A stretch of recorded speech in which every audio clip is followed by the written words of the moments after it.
Welcome to Kenton's videos. Enjoy the video. You start by preparing the QR image and project settings. Import a high-contrast PNG QR with transparency so it overlays cleanly. This reduces edge artifacts. Once done, set your composition to the final resolution to avoid scaling later, and import both the QR and your background footage. Make sure the QR is on its own layer above video.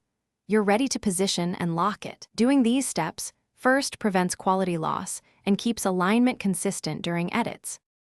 Now you place, scale, and anchor the QR where it must stay. You should set the pivot at the center, then scale using numeric input to preserve crispness.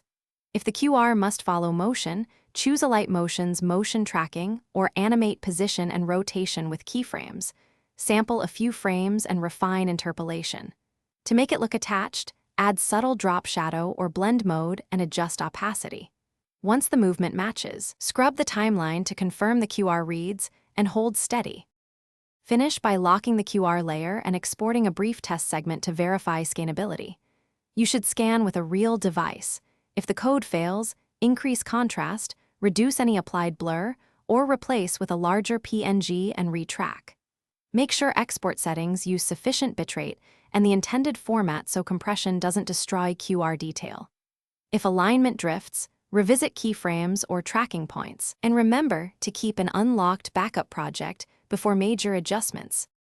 Thanks for watching. Consider subscribing if we helped you.